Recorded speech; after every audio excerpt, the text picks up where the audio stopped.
মুজিব শতবর্ষ। জাতির পিতা বঙ্গবন্ধু শেখ মুজিবুর রহমানের জন্ম শতবর্ষে তার প্রতি গভীর শ্রদ্ধা নিবেদন করছি। হাজী কিয়ামউদ্দিন মেমোরিয়াল মহিলা কলেজের মনোবিজ্ঞান বিভাগের পক্ষ থেকে আমি প্রভাষক অমরেন্দ্রনাথ মৃধা অনলাইন ক্লাসে তোমাদেরকে স্বাগত জানাচ্ছি।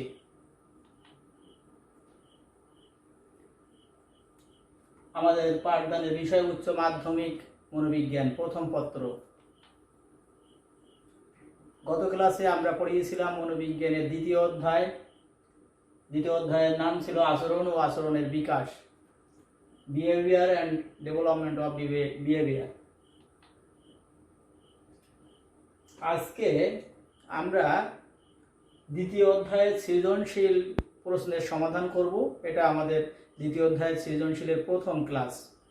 আমরা গত ক্লাসে যেগুলো পড়িয়েছিলাম সেইগুলোর আলোকে সৃজনশীল প্রশ্নটা নির্বাচন করা হয়েছে। এটা 2019 সালের উচ্চ মাধ্যমিক পরীক্ষায় আসা একটা প্রশ্নের সমাধান আমরা করব। কিন্তু গত ক্লাসে এই প্রশ্নের আলোকে যে সমস্ত বিষয়বস্তুগুলো পড়াতে হয় সেগুলো আমরা পড়িয়েছিলাম। একটা বড় ক্লাস নিয়েছিলাম 2.5 ঘন্টার।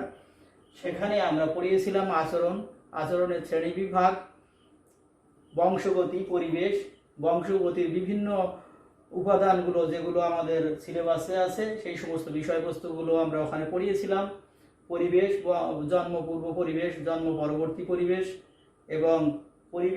এবং বংশগতির প্রভাব আচরণের এবং ব্যক্তিত্ব বিকাশের ক্ষেত্রে এই সমস্তগুলো আমরা পড়িয়েছিলাম। সেই সমস্ত বিষয়বস্তুর আলোকে আমরা প্রথম যে সৃজনশীল প্রশ্নটা নির্বাচন করেছি 2019 সালে, সেটা আমরা একটু দেখে নিই।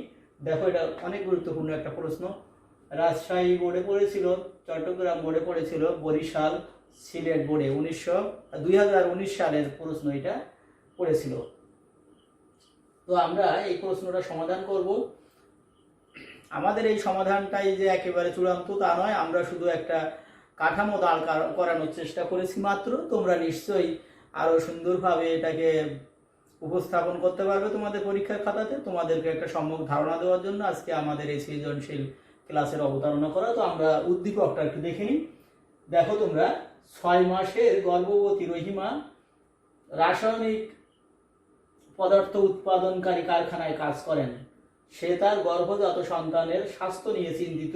অন্যদিকে তার 7 বছরের সন্তান অর্ক বড় ভাইয়ের অভিন্ন যমজ সন্তানের সাথে পারিবারিক পরিবেশে বেড়ে উঠছে। আমরা উদ্দীপকটা আরও একবার পড়ি। 6 মাসের গর্ভবতী রহিমা রাসায়নিক পদার্থ উৎপাদনকারী কারখানায় কাজ করেন। তার গর্ভজাত সন্তানের স্বাস্থ্য নিয়ে চিন্তিত। অন্যদিকে তার 7 বছরের সন্তান অর্ক বড় ভাইয়ের অভিন্ন যমজ সন্তানদের সাথে পারিবারিক পরিবেশে বেড়ে উঠছে। তাহলে উদ্দীপকটা সবসময় তোমাদেরকে উদ্দীপকটা পরীক্ষার সময় খুব মনোযোগ সহকারে পড়তে হবে এবং বুঝতে হবে যে সেখানে আসলে কি কি বিষয়গুলোর ইঙ্গিত দেওয়া হয়েছে। দেখো, 6 মাসের গর্ভবতী রহিমা কাজ করেন কোথায়? একটা রাসায়নিক পদার্থ উৎপাদনকারী কারখানাতে, এবং সে 6 মাসের গর্ভবতী আছে। অন্যদিকে তার একটা 7 বছরের ছেলে আছে, নাম তার অর্ক। সে এখন কোথায় থাকছে? তার বড় ভাইয়ের অর্থ কি? রহিমা আর বড় ভাইয়ের অভিন্ন যমজ সন্তানের সাথে বেড়ে উঠছে। তার অর্থ হলো রহিমা আর বড় ভাইয়ের সন্তানেরা যমজ সন্তান, একটা বা দুটো, এটা কিন্তু বলা হয়নি। যমজ সন্তান 2টা বা 3টা বলা হয়নি, একটা তো হবে না। অভিন্ন যমজ বলতে ন্যূনতম পক্ষে 2টা হবে বা তারও বেশি হবে, কিন্তু এখানে যমজ সন্তান বলতে যমজ ছেলে সন্তান বা পুত্র সন্তান বা মেয়ে সন্তান এই কথাগুলো বলতে হতো। সেটা না বলে অভিন্ন যমজ সন্তান, ওইটা হলে আরো ক্লিয়ার হতো, আরো সুন্দর হতো। তা না বলে অভিন্ন যমজ সন্তান বলা হয়েছে। এটা যদি এখানে পুত্র যমজ সন্তান বা পুত্র অভিন্ন যমজ সন্তান বা মেয়ে সন্তান এরকম বললে আরো সুন্দর হতো। অর্ক ছেলে সন্তান, এটা বোঝা যাচ্ছে। তো যাই হোক, আমরা আরেকবার পড়ি। 6 মাসের গর্ভবতী রহিমা রাসায়নিক পদার্থ উৎপাদনকারী কারখানায় কাজ করেন। সে তার গর্ভজাত সন্তানের স্বাস্থ্য নিয়ে চিন্তিত। অন্যদিকে তার 7 বছরের সন্তান অর্ক বড় ভাইয়ের অভিন্ন যমজ সন্তানের সাথে একই পরিবেশে বেড়ে উঠছে। এটা হলো আমাদের উদ্দীপকটা তোমরা অবশ্যই পরীক্ষার সময় ভালোভাবে পড়বে, না হলে তোমরা সহজে উত্তর দিতে পারবে না। আমরা এবার দেখি দেখো এখানে প্রশ্ন থাকে 10 নম্বরে, তোমরা জানো ক, খ, গ এবং ঘ তিনটে কালার দেওয়া হয়েছে তোমাদের বোঝানোর জন্য এবং আমারও উপস্থাপনের সুবিধার জন্য, না হলে গোলমাল হয়ে যায়। দেখো এই কালারটা যেখানে থাকবে আমরা জানবো এটা হলো জ্ঞানমূলক উত্তর, এই কালারটা যেখানে থাকবে সেটা আমরা জানবো অনুধাবনমূলক, এবং এই কালারটা যেখানে থাকবে আমরা সেটা জানবো প্রয়োগ, এবং এই কালারটা যেখানে থাকবে সেটা আমরা জানবো হলো উচ্চতর দক্ষতা। তো আমরা জানি জ্ঞানে 1, অনুধাবনে 1 + 1 = 2, প্রয়োগে 1 + 1 + 1 = 3, এবং উচ্চতর দক্ষতায় 1 + 1 + 1 + 1 = 4।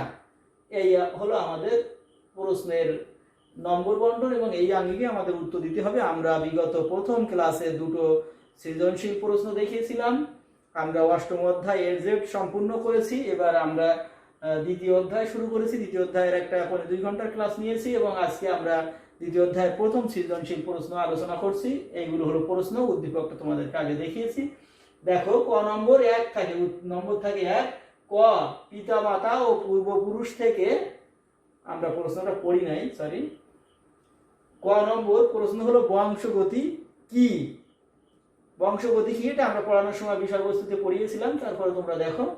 ক উত্তর হলো পিতামাতা ও পূর্বপুরুষ থেকে সহজাতভাবে অর্জিত বৈশিষ্ট্যগুলো বংশ পরম্পরায় পরবর্তী বংশধরের মধ্যে সঞ্চালিত হওয়ার প্রক্রিয়াকে বলা হয় বংশগতি। তাহলে পিতা মাতা পূর্বপুরুষ মানে মায়ের মা বাবা, পিতার মা বাবা, তার মানে নানা নানি দাদা দাদি সবার দিকের বংশের কথা বলা হয়েছে। ওই যে সমস্ত বৈশিষ্ট্যগুলো আমরা অর্জন করে থাকি, উচ্চতা, বুদ্ধি, গায়ের রং, চুলের কোঁকড়ানো বা লম্বা চুলের প্রকৃতি, সব কিছু গুণাবলী যেগুলো আমরা সহজাতভাবে জন্মকালীন সময় আমরা একবারে নিয়ে চলে আসছি, যেগুলো আমাদের কোনো হাত নেই। তারপরে এই বংশ পরম্পরা, এক বংশ থেকে আর এক বংশ পরস্পর পরস্পর চলতেই থাকবে, পরবর্তী প্রজন্মের মধ্যে সঞ্চালিত হবে, প্রবাহমান থাকবে, তাকেই আমরা বলি বংশগতি। আমাদের 1 নম্বর প্রশ্নের উত্তর এতটুকুনি হবে, এর বেশি আমাদের কোনো ক্রমে লেখার প্রয়োজন নেই। আমরা এবার অনুধাবন অংশে চলে যাই। অনুধাবন প্রশ্নটা আমরা একটু দেখে আসি। অনুধাবন প্রশ্নটা সন্তানের লিঙ্গ নির্ধারণ কিভাবে হয়? সন্তানের লিঙ্গ নির্ধারণ কিভাবে হয়, এটা হলো আমাদের 2 নম্বরের প্রশ্ন। অনুধাবন 1 + 1 = 2 নম্বর থাকবে। 2 নম্বর থাকলে আমরা কিভাবে লিখবো সেটা একটু দেখে নিই।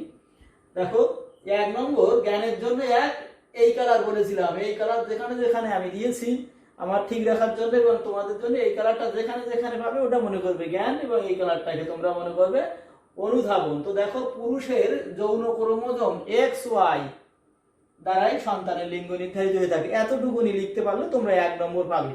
তাহলে পুরুষের যৌন ক্রোমোজোম দ্বারাই সন্তানের লিঙ্গ নির্ধারিত হয়ে থাকে, এটা 1 নম্বর তোমরা পেয়ে যাচ্ছ।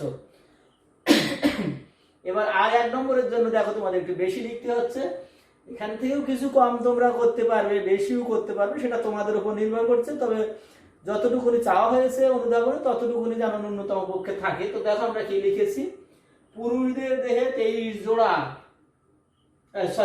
মানুষের দেহে 23 জোড়া অর্থাৎ 46টি, মানুষের দেহে 23 জোড়া বা 46টি ক্রোমোজোম থাকে। এর মধ্যে 22 জোড়া দেহ গঠনকারী বা সমরূপী ক্রোমোজোম, যেগুলোকে ইংরেজিতে বলা হয় অটোসোম, এবং 1 জোড়া যৌন ক্রোমোজোম যেটাকে বলা হয় সেক্সজোম। এবং এই পর্যন্ত কমন একটা জিনিস আমাদের লিখতে হবে। তাহলে মানুষের দেহে 46টি ক্রোমোজোম থাকে, এর থেকে 22 × 2 = 44টি, মানে 22 জোড়া হলো সমরূপী ক্রোমোজোম, আর 1 জোড়া অর্থাৎ 2টি হলো যৌন ক্রোমোজোম। এবারে দেখো একটি পরিপক্ক ডিম্বাণুতে 22টি সমরূপী ক্রোমোজোম, একে ইন্ডিকেট করা হয়েছে ক্যাপিটাল X দ্বারা, এবং একটি যৌন ক্রোমোজোম ওটাকেও ইন্ডিকেট করা হয়েছে ক্যাপিটাল X দ্বারা। তাহলে সমরূপী ক্রোমোজোম নারীর ক্ষেত্রে পরিপক্ক ডিম্বাণু অর্থাৎ নারীর ক্ষেত্রে সমরূপী ক্রোমোজোম X এবং যৌন ক্রোমোজোম X। অনুরূপভাবে একটি পরিপক্ক শুক্রাণুতে 22টি সমরূপী ক্রোমোজোম যেটাকে ক্যাপিটাল X এবং একটি যৌন ক্রোমোজোম যেটাকে ক্যাপিটাল Y দ্বারা চিহ্নিত করা হয়েছে। অর্থাৎ পুরুষের থাকে XY ক্রোমোজোম আর নারীর থাকে XX ক্রোমোজোম। এখন দেখো, অর্থাৎ এক্স ক্রোমোজোম বহনকারী ডিম্বাণু যদি ওয়াই ক্রোমোজোম বহনকারী শুক্রাণুর সাথে মিলিত হয় তবে হবে পুত্র সন্তান, আর যদি এক্স ক্রোমোজোম বহনকারী ডিম্বাণু ওয়াই ক্রোমোজোম বহনকারী শুক্রাণুর সাথে মিলিত হয় তবে সন্তানটি হবে ছেলে। এই হলো আমাদের বিষয়টা। যেহেতু পুরুষ এক্স ওয়াই বহন করে, সুতরাং যদি এক্স শুক্রাণু এক্স ডিম্বাণুর সাথে মিলিত হয়, এক্স ডিম্বাণু এক্স শুক্রাণুর সাথে মিলিত হয় তাহলে মেয়ে, আর যদি এক্স ডিম্বাণু ওয়াই শুক্রাণুর সাথে মিলিত হয় তবে হবে ছেলে। এইটুকুনি আমাদের। তাহলে 1 নম্বর জ্ঞানে পুরুষের যৌন ক্রোমোজোম দ্বারাই সন্তানের লিঙ্গ নির্ধারিত হয়ে থাকে, আর এইটুকুনি লিখলে এই হলো জ্ঞান আর অনুধাবন। এটা হলো খ। এবারে আমরা গ নম্বর প্রশ্নটা একটু দেখে আসি।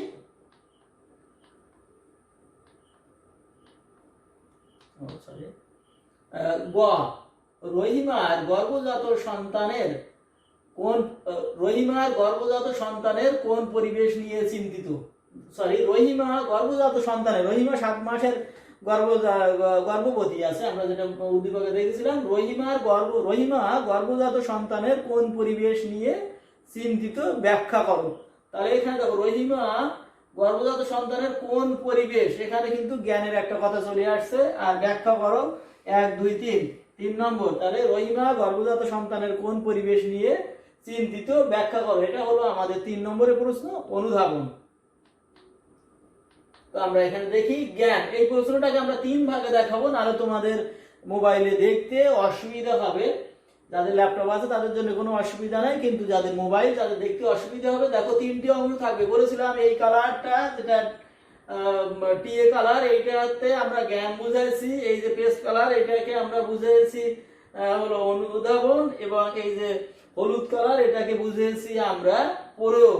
তো এখানে দেখলে তোমরা বুঝতে পারবা না, দেখতে পাচ্ছ না হয়তো বা তোমরা। আমরা এটাকে একটু বড় করে দেখাই। এই জ্ঞান, গয়ের জ্ঞান, উদ্দীপকে রহিমা তার গর্ভজাত সন্তানের জন্ম পূর্ববর্তী পরিবেশ নিয়ে চিন্তিত। এইভাবে আমরা ওইটা পরবর্তীতে বড় করে দেখাই। দেখো, গ, রহিমা তার গর্ভজাত সন্তানের কোন পরিবেশ নিয়ে চিন্তিত ব্যাখ্যা করো। তো গয়ের জ্ঞান 1 লাইনে হয়ে গেছে। দেখো, উদ্দীপকের রহিমা তার গর্ভজাত সন্তানের জন্ম পূর্ববর্তী পরিবেশ নিয়ে চিন্তিত। তোমাদেরকে আমরা জন্ম পূর্ববর্তী এবং জন্ম পরবর্তী পরিবেশের বিভিন্ন উপাদানগুলো নিয়ে বিস্তারিত আলোচনা করেছিলাম। তাহলে এটা গেল আমাদের গয়ের জ্ঞান। গয়ের অনুধাবনটা আর একটু বড় করে দেখাই। দেখো, এটাই এই কালারটা। শিশু মাতৃগর্ভে অবস্থানকালীন 40 সপ্তাহ বা 280 দিন। আমরা বলেছিলাম যে মাতৃগর্ভে শিশু কতদিন অবস্থান করে, 10 মাস বলা হয়, কিন্তু 10 মাসটা পুরো না। যাই হোক, যে সমস্ত উপাদান তার উপর প্রভাব বিস্তার করে তাই হলো শিশুর জন্মপূর্ব পরিবেশ। তাহলে মাতৃগর্ভে থাকে হলো 40 সপ্তাহ বা 280 দিন। ওই সময়ে যে সমস্ত উপাদান শিশুর উপরে প্রভাব বিস্তার করে সেইগুলোই হলো জন্মপূর্ব পরিবেশ বলা হয়, সেই অবস্থাটাকে। এবারে দেখো, মায়ের স্বাস্থ্য, মায়ের পুষ্টি, মায়ের বয়স, মায়ের আবেগ, মায়ের কর্ম পরিবেশ, ধূমপান ও মাদকাসক্তি, অতিরিক্ত ওষুধের ব্যবহার, গর্ভে ভ্রূণের সংখ্যা, এক্স রে এবং রক্তের আরএইচ উপাদান সমূহ গর্ভজাত সন্তানের উপর ক্ষতিকর প্রভাব বিস্তার করে। দেখেছো, 10টা উপাদান এখানে আমরা পড়িয়েছিলাম ধরে ধরে। তো মায়ের স্বাস্থ্য, পুষ্টি, বয়স, আবেগ নিয়ে শুরু করে রক্তের আরএইচ উপাদান পর্যন্ত আমরা পড়িয়েছিলাম। 10টা উপাদান ছিল ওখানে। এরা সবাই মাতৃগর্ভের সন্তানের বিশেষ ক্ষতি করে থাকে আর কি, এই সমস্ত উপাদানগুলো। তো দেখো, গর্ভবতী মা যদি হাসপাতাল, রূপচর্চা কেন্দ্র, ঔষধ কারখানা, তামাকের কারখানা, তাঁত ও বস্ত্র শিল্প, রাসায়নিক দ্রব্য উৎপাদন কেন্দ্রে কাজ করেন, তবে রাসায়নিক পদার্থের সংস্পর্শে আসার ফলে তার গর্ভের সন্তানের জন্মগত ত্রুটি দেখা দিতে পারে। জন্মগত ত্রুটিটা কি? বিকলাঙ্গ সন্তান। আর এখানে দেখো, এই যে এখানে মায়ের কর্ম পরিবেশ ছিল, মায়ের কর্ম পরিবেশ, এখানে আমাদের পয়েন্ট ছিল তখন কত, 1 2 3 4 5, 1 2 3 4 5, 5 নম্বর মায়ের কর্ম পরিবেশ। তো যেহেতু রহিমা আমরা উদ্দীপকে দেখেছি একটা রাসায়নিক পদার্থ উৎপাদনকারী কারখানায় চাকরি করে, সুতরাং দেখো কি সমস্যা হয়, গর্ভবতী মা যদি হাসপাতালে সেখানে বিভিন্ন ওষুধপত্র ব্যবহার করা হয় রোগীকে সুস্থ করার জন্য, এগুলো আবার গর্ভবতী এবং অন্যান্য সুস্থ ব্যক্তি বা অন্যান্যরা যদি এর সংস্পর্শে আসে তাহলে তারাও অসুস্থ হয়ে যেতে পারে। সুতরাং সবসময় দূরে থাকার কথা বলা হয়েছে। রূপচর্চা কেন্দ্রে বিভিন্ন প্রকার প্রসাধন সামগ্রী, রাসায়নিক, যেগুলো শিশুর গর্ভে শিশুকে ক্ষতি করে। দেখো ঔষধ কারখানায় ওষুধ শিল্পে যারা কাজ করেন যে সমস্ত মহিলারা, তারপরে তামাকের কারখানা, তামাক বিড়ি সিগারেট উৎপাদনকারী কারখানা যেখানে আছে সেই সমস্ত জায়গাগুলোতে তাঁত এবং বস্ত্র শিল্পে সুতা রং করা বা বিভিন্ন প্রকার বস্ত্র তৈরির নকশা করতে যেয়ে যে সমস্ত রাসায়নিক উপাদান ব্যবহার করা হয় সেগুলোও খুব মাতৃগর্ভে সন্তানের জন্য খুবই ক্ষতিকারক। এবং সরাসরি এখানে আছে রাসায়নিক দ্রব্য উৎপাদন কেন্দ্রে কাজ করেন তারা, যারা এই রাসায়নিক পদার্থের সংস্পর্শে মায়েরা থাকে, যদি গর্ভবতী মায়েরা, তাহলে তার সন্তানের ভ্রূণের ত্রুটি দেখা দেয়, জন্মের সময় সন্তানের ত্রুটি দেখা দেয়, অর্থাৎ বিকলাঙ্গ সন্তান জন্ম হওয়ার সম্ভাবনা থাকে এবং অনেক সময় মারাও যেতে পারে। এটা হলো আমাদের অনুধাবন। এবারে আমরা প্রয়োগে আসি। উদ্দীপকে রহিমা 6 মাসের গর্ভবতী, এটা উদ্দীপকের কথা সরাসরি তুলে দেওয়া হয়েছে। উদ্দীপকের রহিমা 6 মাসের গর্ভবতী, তিনি একটি রাসায়নিক পদার্থ উৎপাদনকারী কারখানায় কাজ করেন। দীর্ঘ সময় রাসায়নিক পদার্থের সংস্পর্শে থাকার ফলে তার গর্ভজাত সন্তানের ত্রুটি দেখা দিতে পারে। যেটা আমরা পড়িয়েছিলাম যে মায়ের কর্মপরিবেশের যে সমস্ত ত্রুটি আছে সেখানে ওই জিনিসটা আমরা দেখিয়েছিলাম, বর্ণনা করেছিলাম পড়ানোর সময়, অর্থাৎ সন্তান বিকলাঙ্গ হতে পারে।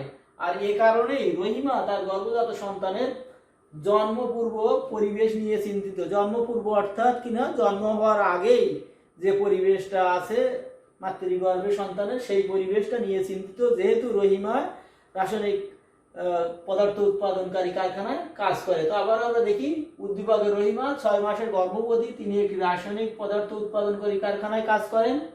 দীর্ঘ সময় রাসায়নিক পদার্থের সংস্পর্শে থাকার ফলে তার গর্ভজাত সন্তানের ত্রুটি দেখা দিতে পারে, অর্থাৎ সন্তান বিকলাঙ্গ হতে পারে। আর এ কারণেই রহিমা তার গর্ভজাত সন্তানের জন্ম পূর্ব পরিবেশ নিয়ে চিন্তিত। আমাদের গ নম্বরের প্রশ্নটা ছিল রহিমা তার সন্তানের কোন পরিবেশ নিয়ে চিন্তিত।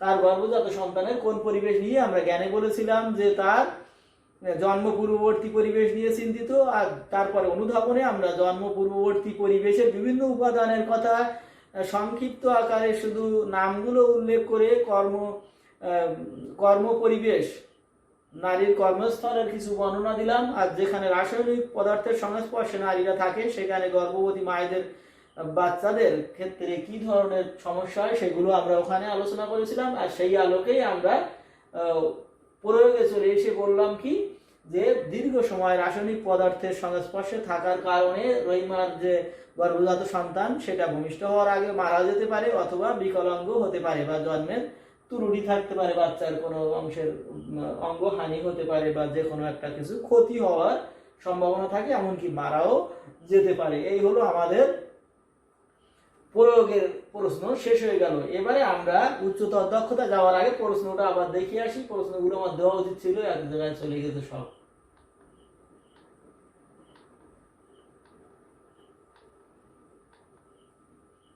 দেখো, ঘ নম্বর উচ্চতর দক্ষতা। উদ্দীপকের আলোকে অর্ক ও অভিন্ন যমজ সন্তানের আচরণের ভিন্নতা আলোচনা করো। 1 1 1 1 4। দেখো, উদ্দীপকের আলোকে, যে উদ্দীপকটা আগে বলা হয়েছে, উদ্দীপকের আলোকে অর্ক ছিল কে? রহিমার বড় ছেলে, যার বয়স 7 বছর। আর অভিন্ন যমজ সন্তানের, ওখানে 2জন ছেলে হতে পারে, 3জন ছেলে হতে পারে, বা 3জন ছেলে বা 3জন মেয়ে হতে পারে আর কি, বা ন্যূনতম পক্ষে 2জন তো থাকবেই। সন্তানের আচরণের ভিন্নতা আলোচনা করো। এখানে কিন্তু ভিন্নতা আলোচনা করো বলা হয়েছে, তার মানে বোঝাতে চেয়েছে যে ভিন্নতা আছে, কিন্তু এখানে বিশ্লেষণ করতে হবে, আলোচনা করে দেখাতে হবে যে আসলে আছে কি, ভিন্নতা আছে কি নেই, ভিন্নতা আলোচনা করো।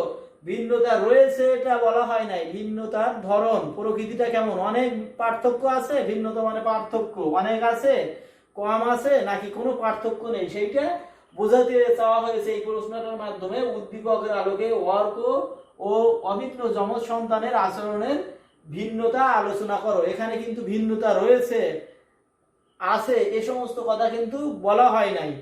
এখন তোমাকে এর বর্ণনাগুলো করে দেখাতে হবে। দেখো আমরা কিভাবে করেছি, আমরা যে ক্লাস নিয়েছিলাম সেই আলোকে আমরা এখানে উত্তরগুলো দেওয়ার চেষ্টা করব।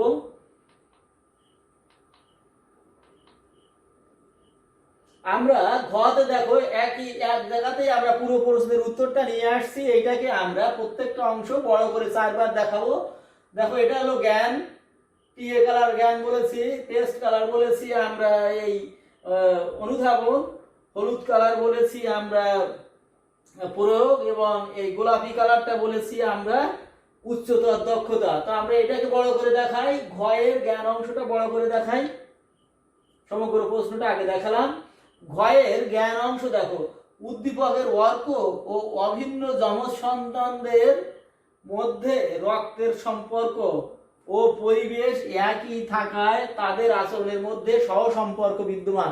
একটা জিনিস খেয়াল করো তোমরা, অর্ক হলো রহিমার বড় সন্তান, তার বয়স 7 বছর, আর অর্ক থাকে কাদের সাথে, তার রহিমার বড় ভাই, তার মানে মামার বাড়িতে থাকে, মামাতো ভাই বা মামাতো বোনদের সাথে থাকে। এখন যেহেতু অভিন্ন যমজ বলা হয়েছে, সুতরাং ছেলে বা মেয়ে আমরা পার্থক্য করতে পারছি না, পার্থক্য করে দিলেই ভালো হতো। তো যাই হোক, অর্ক তার মামাতো ভাই বা বোনদের সাথে থাকে, যমজ, তারা যমজ মামাতো ভাই বোনদের সাথে থাকে। তো দেখা যাক দেখি কি হচ্ছে, সন্তানদের রক্তের সম্পর্ক রয়েছে। যেহেতু এটা আমরা পরে বলি বা এখানে একটু বলে নিই, যেহেতু অর্কের মা এবং অর্কের মামা দুজনই কিন্তু অর্কের নানার ছেলে এবং মেয়ে, সুতরাং তাদের মধ্যে রক্ত সম্পর্ক আছে। এটা কিন্তু আমরা জ্ঞানে নিয়ে আসবো। জ্ঞানে একটা গভীর জিনিস আমাদেরকে নিয়ে এসে এক্সামিনারকে সন্তুষ্ট করতে হবে। দেখো তাহলে কি বলা হয়েছে, উদ্দীপকের অর্ক ও অভিন্ন যমজ সন্তানদের মধ্যে রক্তের সম্পর্ক ও একই পরিবেশ একই থাকায় তাদের আচরণের মধ্যে সহ সম্পর্ক বিদ্যমান। কোরিলেশন ইফিসিয়েন্সি বলা হয় এটা, কোরিলেশন ইফিসিয়েন্সি মানে সহ সম্পর্ক। এটার অঙ্ক আছে তোমাদের সেকেন্ড ইয়ারেও নেই, ডিগ্রি এবং মাস্টার অনার্সে আছে, এগুলো সহ সম্পর্কের অঙ্ক রয়েছে। তো এগুলো সেকেন্ড ইয়ারেও নেই। যা হোক, যে কোনো বিষয়ের উচ্চতর গবেষণা করলে একজনের সাথে একটা বিষয়ের সাথে আরেকটা বিষয়ের সহ সম্পর্ক মানে পার্থক্য কতটা আছে, মিল কতটা আছে, এটা খুঁজতে গেলে একটা উচ্চ পর্যায়ের একটা পন্থা হলো সহ সম্পর্ক নির্ণয় করা, সেইটা হলো কোরিলেশন ইফিসিয়েন্সি, এটা বের করতে হয়। তো যাই হোক, আমরা উদ্দীপকের অর্ক ও অভিন্ন যমজ সন্তানের মধ্যে রক্তের সম্পর্ক ও পরিবেশ একই থাকায় তাদের আচরণের মধ্যে সহ সম্পর্ক বিদ্যমান, এবং ওখানে বলা হয়েছিল যে একই পরিবেশে বা একই পরিবারে একই রকম অবস্থায় সবাই বেড়ে উঠছে। তাহলে এটা হলো আমাদের জ্ঞান। অবশ্যই আমরা তাহলে এখানে কি বলেছি, ভিন্নতার কথা বলিনি, কিন্তু সহ সম্পর্ক রয়েছে মানে মিল রয়েছে, কিন্তু সেটা কতটা মিল সেটাও আমরা কিন্তু বলিনি, কারণ এটা আমরা আলোচনা শেষ না নামানোর আগ পর্যন্ত বলতে পারছি না, যেহেতু জ্ঞান উচ্চতর দক্ষতা, যে ওই সূক্ষ্ম অংশটুকু আমরা লিখবো বা বলবো। দেখো এটা হলো জ্ঞানের পরে অনুধাবন। আচরণ ও ব্যক্তিত্ব বিকাশের ক্ষেত্রে বংশগতি ও পরিবেশের প্রভাব অপরিসীম, এটা আমরা বলেছিলাম। আচরণ এবং ব্যক্তিত্ব বিকাশের ক্ষেত্রে বংশগতি এবং পরিবেশের প্রভাব অপরিসীম। বংশ থেকে আমরা অনেক শিক্ষা গ্রহণ করি, পরিবার থেকে আর কি, বংশানুক্রমে যেগুলো আমরা পেয়ে আসছি আর কি, জন্মগতভাবে সহজাতভাবে নিয়ে আসছি, ওইটাকে বলা হয় বংশগতি। আর যেটা পরিবার, যেখানে বাস করছি বা আমাদের যে সমস্ত পরিবেশে আমাদেরকে চলতে হচ্ছে, এইটাকে আমরা পরিবেশ বলছি। আমাদের চারপাশে সবকিছু যেখানে যেখানে আমরা চলাফেরা করি, আমাদের বিচরণ রয়েছে। তাহলে আচরণ ও ব্যক্তিত্ব বিকাশের ক্ষেত্রে বংশগতি ও পরিবেশের প্রভাব অপরিসীম। দেখো আমরা ওখানে বংশগতি ও পরিবেশের যৌথ প্রভাব পড়িয়েছিলাম, সেখান থেকে আমাদের এই প্রশ্নের উত্তরটা চলে আসবে, ওখান থেকে আমরা অনুধাবনটা নিব। দেখো কি, নিউম্যান, ফ্রিম্যান ও হলজিঙ্গার, আমরা বলেছিলাম নিউম্যান, ফ্রিম্যান এবং হলজিঙ্গার 1937 সালে অভিন্ন যমজ পর্যবেক্ষণে দেখতে পান ভিন্ন পরিবেশে বেড়ে ওঠার কারণে ব্যক্তিত্বের সংলক্ষণ অর্থাৎ কিনা আচরণ, ব্যক্তিত্বের সংলক্ষণ আচরণ বলা হয়, অনেকগুলো আছে ব্যক্তিত্বের সংলক্ষণ, সেগুলো আমরা যাচ্ছি না। যাই হোক, আমরা সংক্ষিপ্ত আকারে মারবো। বিভিন্ন পরিবেশে বেড়ে ওঠার কারণে ব্যক্তিত্বের সংলক্ষণে অর্থাৎ আচরণে পার্থক্য হলেও বুদ্ধাঙ্কের মধ্যে অনেক মিল থাকে। দেখো, এখানে বিভিন্ন পরিবেশে বা ভিন্ন ভিন্ন পরিবেশে যদি বেড়ে ওঠে একজন পিতার একাধিক সন্তান, তাহলে তাদের মধ্যে আচরণ এবং ব্যক্তিত্বের অনেক পরিবর্তন হবে, ভিন্ন ভিন্ন পরিবর্তন আমরা দেখতে পারবো। যদি কেউ ধনী পরিবারে লালিত পালিত হয়, অভিজাত পরিবারে থাকে, আবার যদি কেউ মধ্যমানের, আবার যদি কেউ অতি দরিদ্র বা সংকটান্ন পরিবারে থাকে, তাহলে তাদের এক একজনের আচরণ এবং ব্যক্তিত্বের ক্ষেত্রে অনেক পরিবর্তন পরিলক্ষিত হবে। কিন্তু বলা হয়েছে কি, বুদ্ধাঙ্কের ক্ষেত্রে অনেক মিল থাকবে, মানে বুদ্ধির ক্ষেত্রে সবার প্রায় কাছাকাছি থাকবে। এখানেও কিছু ব্যতিক্রমী মতামত আছে, যেগুলো আমরা পরে দেখাচ্ছি। দেখো, শিব ও তার সহকর্মীরা 1978 তাদের গবেষণা হতে প্রমাণ করেন যে উন্নত পরিবেশে বেড়ে ওঠার ফলে আচরণের সাথে সাথে বুদ্ধাঙ্কেরও কিছু উন্নতি ঘটে। দেখো, উন্নত পরিবেশে বেড়ে উঠলে তার বুদ্ধিটা এক জায়গায় পড়ে থাকে না। যে তার ভাই বা যে বোন, যে একটা মনে করো যে দরিদ্র পরিবারে ছিল, তার আছে সেখানে, আর একজন হয়তো উচ্চ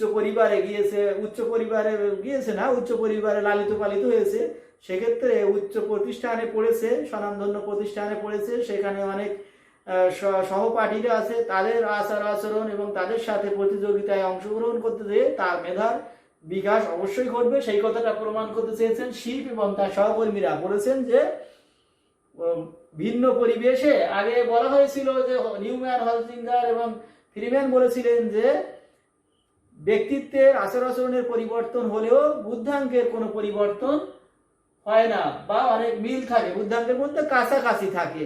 কিন্তু এখানে শিব এবং তার সহকর্মীরা বলতেছেন যে না, উন্নত পরিবেশে বসবাস করার পরে তার বুদ্ধাঙ্কেরও অনেক উন্নতি হয়। এবার দেখো, টেসডেল এবং ওয়েন কি বলছে? 1989 সালে তাদের গবেষণায় সহোদর ভাই বোনের মধ্যে বুদ্ধাঙ্কের উচ্চ সহসম্পর্ক, সহোদর ভাই বোন মানে একই মায়ের সন্তান যারা ভাই বোন, তাদের মধ্যে বুদ্ধাঙ্কের উচ্চ সহসম্পর্ক মানে কি, সম্পর্কটা কাছাকাছি, মানে মেধাবী হলে মেধাবী, মধ্যমানের হলে মধ্যমানের, উচ্চমানের হলে উচ্চমানের। এখানে কিন্তু সার্টিফিকেট দিয়ে বিচার করলে হবে না, বুদ্ধাঙ্ক যাচাইয়ের একটা আলাদা পদ্ধতি আছে, সেই পদ্ধতিতে এটা যাচাই করতে হবে। এবং এটা হলো সহোদর ভাই বোনদের মধ্যে। আর দেখো, সৎ ভাই বোন বা একই সাথে বেড়ে ওঠা অন্যান্যদের মধ্যে খুব কম সম্পর্ক বিদ্যমান। সৎ ভাই বোন মানে অন্য পিতা মাতার সন্তান বা তাদের পরিবারে আশ্রিত অন্যরা যারা আছে, ওই ধরনের ছেলে মেয়ে যারা, তাদের মধ্যে বুদ্ধাঙ্কের সহসম্পর্ক কম, খুব কম সহসম্পর্ক বিদ্যমান। তাদের মধ্যে বুদ্ধি প্রায় মিল পাওয়া যাবে না, কারণ সৎ ভাই বোন এই বংশজাত না। বংশগতির এখানে একটা প্রভাব বিস্তার করছে, তাই খেয়াল করো। আগেরটাতেও নিউম্যান, ফ্রিম্যান, হলজিঙ্গারের ওখানেও ওটা ছিল অভিন্ন যমজ। এখানে সেই অভিন্ন যমজ শিব ও তার সহকর্মীরা নিয়েছেন উন্নত পরিবেশের জন্য। আচরণেরও যেমন পরিবর্তন হয়েছে, ব্যক্তিত্বের যেমন পরিবর্তন হয়েছে, সেরকম বুদ্ধাঙ্কেরও কিছুটা উন্নতি ঘটেছে। এবারে টেসডেল এবং ওয়েন বলতেছেন যে সহোদর ভাই বোনদের মধ্যে বুদ্ধাঙ্কের উচ্চ সহসম্পর্ক রয়েছে। এখানে কিন্তু আচরণের কথা বলা হয়নি। আর সৎ ভাই বোন বা একই সাথে বেড়ে ওঠা ভাই বোনদের মধ্যে নিম্নমানের সহসম্পর্ক বা খুব সহসম্পর্কের মাত্রাটা খুবই কম, কারণ একজনের সাথে আরেকজনের খুব একটা মিল পাওয়া যাবে না। এবার দেখো, বুচার্ড ও ম্যাকগাই 1981, বুচার্ড এবং ম্যাকগাই 1981 তাদের গবেষণায় দেখতে পান অভিন্ন যমজদের অনুবন্ধের সহ অভিন্ন যমজ সন্তান, তোমাদেরকে পড়িয়েছিলাম ভিন্ন যমজ, অভিন্ন যমজ, যুক্ত দেহি যমজ আমরা পড়িয়েছিলাম। তাহলে অভিন্ন যমজদের অনুবন্ধের সহগ হলো 0.86। সহোদর ভাই বোন মানে একই মায়ের সন্তান, পিতার সন্তান বা ভিন্ন যমজদের অনুবন্ধের সহগ। এখানে ভিন্ন যমজ বলা হয়েছে এই কারণে যে একটা ছেলে একটা মেয়ে বা দুটো সন্তান ছেলে বা দুটো সন্তান মেয়ে, তারা অভিন্ন যমজ না হতে পারে কিন্তু যমজ, সেই জন্য ওই কথাটা বলা হয়েছে। সহোদর ভাই বোন মানে ভাই বোন আলাদা আলাদা ভাবে জন্মগ্রহণ করেছে, কিন্তু ভিন্ন যমজ বলতে দুইজনই ছেলে হতে পারে, দুইজন মেয়ে হতে পারে, বা একজন ছেলে একজন মেয়ে, তারা পরস্পর জন্মগ্রহণ করেছে, এইগুলোকে বলা হয় ভিন্ন যমজ।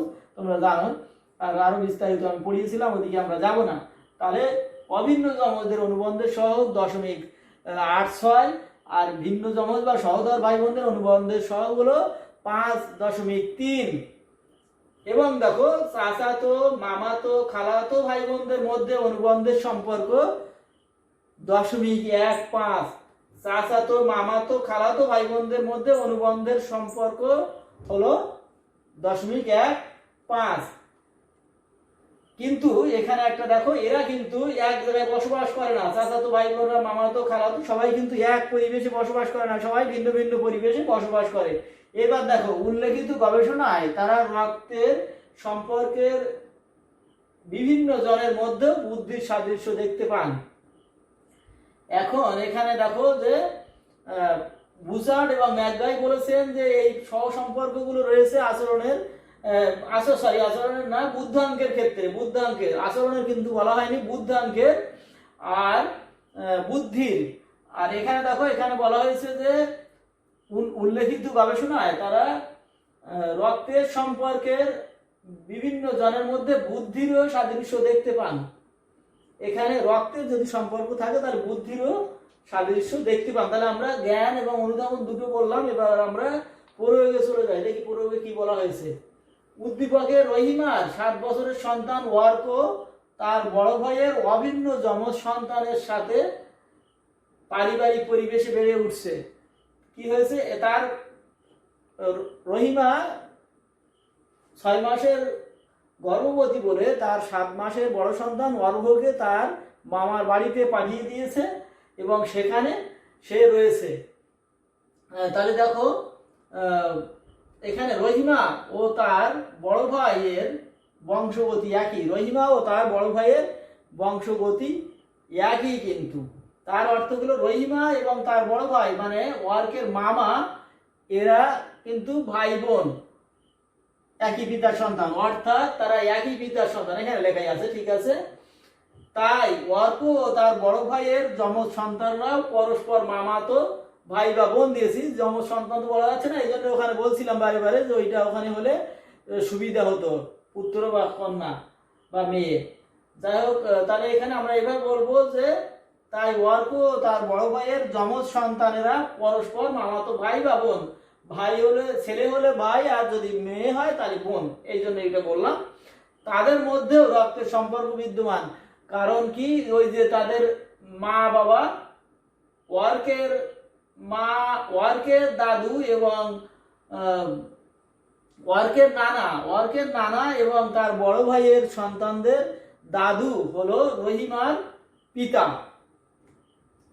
এখন দেখো, আবার তারা একই পারিবারিক পরিবেশে বেড়ে উঠছে। যেহেতু রহিমা 6 মাসের গর্ভবতী, সুতরাং তার বড় ছেলে 7 বছরের অর্ককে পাঠিয়ে দিয়েছে মামার বাড়িতে। তারা একই পরিবেশে একই রকম আদর যত্নে তারা লালিত পালিত হচ্ছে। সুতরাং অর্ক তার মামাতো অভিন্ন যমজ সন্তান। এখানে আর ভাই বোনটা লিখিয়ে দেখো, এখানে একটু কৌশল করা হয়েছে। সুতরাং অর্ক তার মামাতো অভিন্ন যমজ সন্তান, অভিন্ন যমজ সন্তানদের আচরণে কিছু ভিন্নতা থাকলেও অনেক মিল থাকবে, এটা স্বাভাবিক। কিছু ভিন্নতা থাকলেও অনেক মিল থাকবে, কারণ তারা, তাদের মধ্যে রক্তের সম্পর্ক রয়েছে এবং একই পরিবারে একই পরিবেশে তারা বেড়ে উঠছে। কিন্তু আমাদের ওখানে সহ সম্পর্ক ছিল যে 0.15। কিন্তু যদি কিনা ওয়ার্ক রহিমার পরিবারে বসবাস করতো, তার মায়ের কাছে থাকতো, আর যদি তার যমজ ভাই, তার বড় ভাইয়ের যমজ সন্তানেরা যদি তার বড় ভাইয়ের কাছে থাকতো, ভিন্ন পরিবারে মানে 2 বাড়িতে থাকতো। আমাদের এখানে স্বাভাবিকভাবে মেয়েদের বিয়ে দিলে অন্য পরিবারে চলে যায়, তাহলে সেক্ষেত্রে রহিমা তার শ্বশুর বাড়িতে আছে, আর রহিমার বড় ভাই তার পিতার বাড়িতেই রয়েছে। সেই কারণে পার্থক্য হতো, ওই 15% হতো।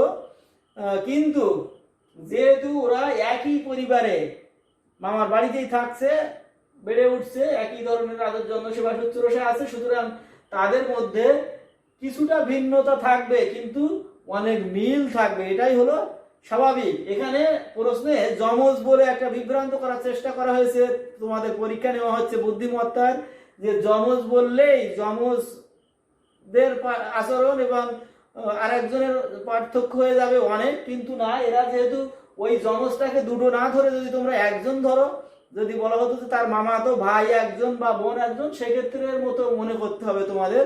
ওরা দুজনকে এক ধরে নিতে হবে, আর এখানে অর্ককে একা ধরে নিতে হবে। নিলে তাহলে তোমরা দেখবা যে এখানে দুটো ফ্যাক্টর কাজ করছে, একটা হলো বংশগতি আর একটা হলো পরিবেশ। যেহেতু ওখানে আমরা দেখেছি যে বংশগতিও যেমন ব্যক্তিত্ব বিকাশের ক্ষেত্রে আমরা দেখেছি অনেক ভূমিকা পালন করে, পরিবেশও উন্নত হওয়ার কারণে তার বুদ্ধিমত্তা এবং আচরণের অনেক পরিবর্তন সাধিত হয়। তো যেক্ষেত্রে যেহেতু অর্ক এবং তার মামাতো ভাই বোনেরা একই পরিবারে বসবাস করছে একই সাথে, সুতরাং তাদের আচরণের মধ্যে কিছুটা ভিন্নতা থাকবে, কিন্তু মিলও থাকবে অনেক। এরপরের অংশে চলে যাই আমরা।